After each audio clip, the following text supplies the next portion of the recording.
Vous écoutez le 103.7 Radio Acton à Bye Bye Boulot. Elle est comédienne, animatrice, autrice. Elle utilise sa voix pour faire bouger les choses, on va dire comme ça. C'est Debbie Lynch-White qu'on a au bout du fil pour parler de la campagne La grossophobie, ça suffit. Bonjour Debbie. Salut. Comment tu vas? Ça va super bien, toi? Ben ça va super bien. Écoute, t'es ambassadrice de la campagne La grossophobie, ça suffit. C'est une initiative donc de l'organisme Équilibre qui vise à sensibiliser le public aux microagressions qui sont subies par les personnes. C'est parce que je peux pas dire le terme là, mais tu sais dans le sens que on peut dire les personnes grosses. Ouais. C'est ça, les personnes grosses. Ben donc oui, c'est un adjectif. Exact. Debbie, je veux savoir pourquoi tu as accepté d'être l'ambassadrice de cette campagne-là? Oh mon Dieu, parce que premièrement, Équilibre, c'est un groupe dont je suis le travail depuis un bon bout. Je repartage souvent tout ce qu'elles font, toutes leurs initiatives. Puis c'était tout naturel pour moi, évidemment. C'est un sujet qui me touche depuis toujours. Là, tout le temps été grosse. Puis j'étais d'autant plus intéressée de parler des micro-agressions parce que c'est vrai qu'on n'en parle pas. Puis moi, des fois, c'est des choses qui m'ont pris du temps avant de mettre le doigt dessus, de mettre le doigt sur comment je me sentais, puis que c'était vraiment... que c'était vraiment des micro-agressions et comment les gérer, puis tout ça. Donc, je trouvais ça super pertinent de parler de ça, de lever le voile un peu sur toutes ces petites choses qu'on banalise. Oui, puis tu as déjà pris la parole, entre autres, pour parler de ça publiquement là, contre la grossophobie.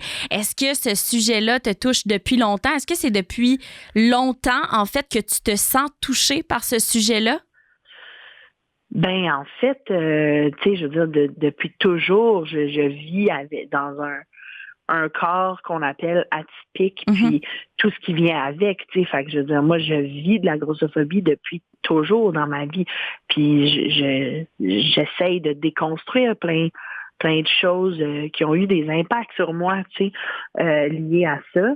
Mais après ça, tu sais, le mot grossophobie, on le connaît pas depuis longtemps, tu sais, on l'a pas depuis longtemps dans notre discours, puis ce mot-là fait un grand bien, m'a fait un grand bien.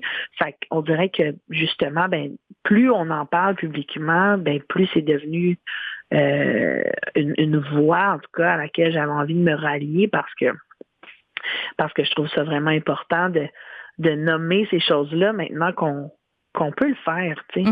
Quand j'étais plus jeune, on n'avait pas ces discours-là.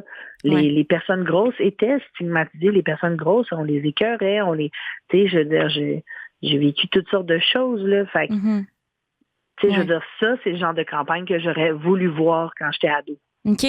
Puis, pour moi, c'était normal. Je veux dire, c'est essentiel d'unir ma voix à ce mouvement-là. Puis, il y a beaucoup de gens qui réalisent pas que certains gestes ou commentaires qui peuvent être grossophobes. Quel type de micro-agressions te semblent les plus banalisées au quotidien? Tu sais, je pense que, justement, comme tu dis si bien, tu sais, les gens sont souvent pas mal intentionnés. Mais ils ont des biais cognitifs, comme on en a tous et toutes, dont un, par exemple, d'associer la beauté à la minceur. Ouais. Et donc, tu te fais dire, t'as perdu du poids, t'es tellement belle. Tu fais, attends une minute, tu sais, ou des fois, moi, je dis, mettons, quand je mets quelque chose contre la grossophobie, je me fais écrire comme, non, mais t'es super belle. Puis je suis comme, oui, mais j'ai jamais dit que j'étais laide non plus. Je suis grosse. C'est ça. C'est la même affaire, là, tu sais. Fait que c'est comme de démystifier tout ça, puis après ça, tu sais, justement, ça en dit long sur tous les préjugés et les biais collectifs qu'on a. La personne, elle pense me faire un compliment, elle n'est pas en train de m'insulter, mais le résultat est pas celui escompté, disons. Puis après ça, tu sais, on pense à toutes sortes de microagressions comme je veux dire, pas rentrer dans une chaise au restaurant, tu sais, pas être confortable dans un siège au théâtre, au cinéma, avoir une ceinture de sécurité qui nous fait pas dans une voiture ou dans un avion.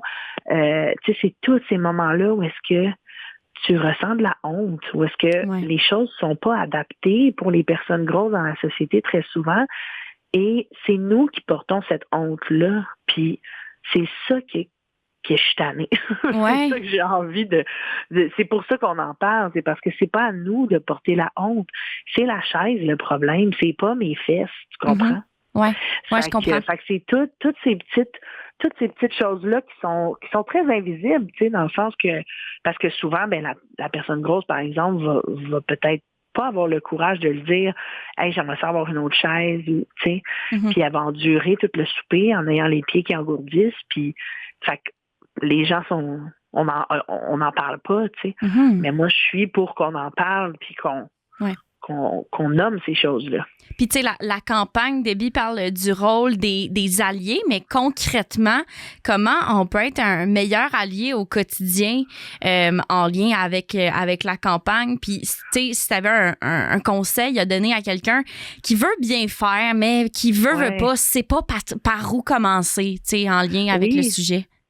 Oui, déjà, de vouloir être allié, c'est super. Puis c'est pour ça aussi, tu sais, je trouve ça important de dire que la campagne, tu sais, je trouve que c'est, justement, on dit aux gens, on est conscient que vous le savez pas, c'est pas votre réalité. Ouais. Puis l'important, c'est juste d'en prendre conscience. Fait que, tu sais, pour être un bon allié, c'est premièrement en prendre conscience, deuxièmement peut-être aller s'informer, être curieuse, poser des questions, se rendre compte, de réfléchir à nos propres biais, nos propres réflexes, nos propres préjugés. Puis après ça, je dirais d'être dans l'écoute puis dans la validation. Tu sais, je veux dire, si une personne grosse dit qu'elle n'est pas confortable ou dit que hey, ce restaurant-là, ça me tente pas parce que je serai pas bien dans les chaises ou tu sais, X raison, de la croire, tu sais, puis de poser des gestes pour l'aider, tu sais, puis pour être de son côté. Mais puis tu sais, ça peut être toutes sortes de trucs comme par exemple regarder d'avance c'est quoi le restaurant, c'est où est-ce qu'on s'en va, on regarde des photos, c'est quoi les chaises.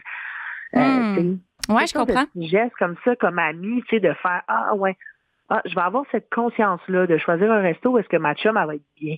Ah, OK, je comprends. Rendre la personne plus confortable, mais pas juste physiquement, mais aussi qu'elle se sente bien dans son corps, physiquement, mais mentalement aussi, si on peut dire ça comme ça?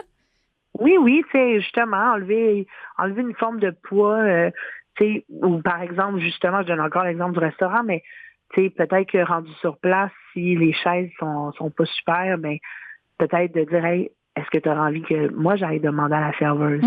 Peut-être que la personne, cette journée-là, ça ne tente pas de faire ça parce qu'elle est gênée ou parce qu'elle n'a pas de vue. Puis elle n'a pas l'énergie de le faire, puis elle va être bien contente que son ami lui propose. Fait que tu sais, c'est comme juste d'être à l'écoute, puis d'être sensible, puis d'être empathique par rapport à tous ces petits moments-là qu'on peut vivre.